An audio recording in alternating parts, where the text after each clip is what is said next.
करगिल दिवस को आज 22 साल हो गए हैं। हमने 21 और 22 साल के युवाओं से करगिल के बारे में 3 सवाल पूछे।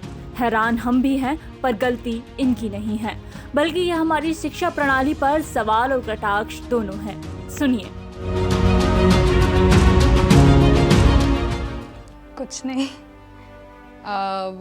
पहली बार एक्चुअली सुन रही हूँ, if I am being honest. Social media पे सुना, उसी पे देखा, विकिपीडिया पे थोड़ा बहुत पढ़ा है, बट अभी बिल्कुल याद नहीं आ रहा, मुझे बिल्कुल भी याद नहीं आ रहा। कारगिल चाइना ने 1962 में अटैक किया था इंडिया पे। बॉर्डर इश्यूज थे सियाचिन ग्लेशियर पे। नहीं। राजस्थान, जैसलमेर के आसपास। I guess north east of India. Somewhere around Siachen Glacier.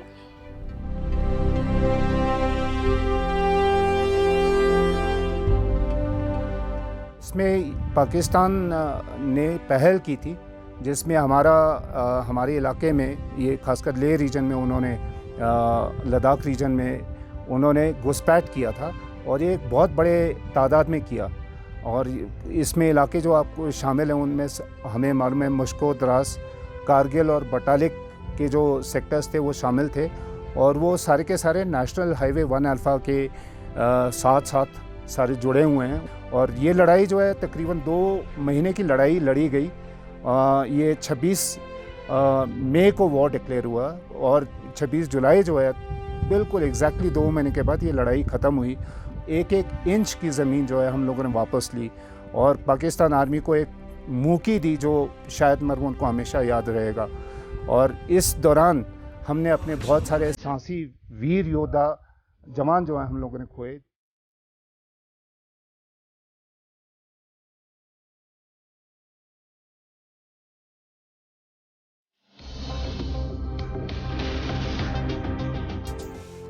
उनके सैक्रिफाइसेस और जितने भी हमने सोल्जर्स खोए हैं, उनको एज अ रिस्पेक्ट पे करने के लिए किया जाता है।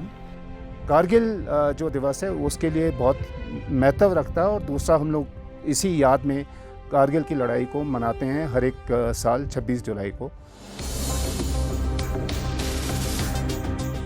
मेरा जो बहुत ही प्रिय साथी था हवलदार छेवांग रिक्सिन, उसको हम लोगों ने खोया, लेकिन उस लड़के का जो मोराल है बिल्कुल ही ऊंचा था उस समय भी। और लड़ाई जब मोबिलाइज हुए, उससे पहले लड़ाई के मैदान में जाने से पहले रिक्सिन ने ये मैसेज दिया सबको। उसने बोला कि हमारा इंडियन आर्मी का टर्नआउट जो है, हमारा बियरिंग जो है बढ़िया होना चाहिए, हमारे कपड़े इस तरह के होने चाहिए कि हर एक वर्ल्ड के आर्मी को नाज हो उस पर। तो अपने देश के लिए सोचें, अपने कम्युनिटी के लिए सोचें, अपने सोसाइटी के लिए सोचें।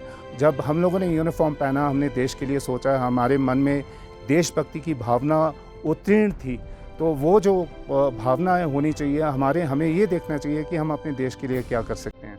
हमें ये नहीं देखना कि देश हमें क्या दे सकती है।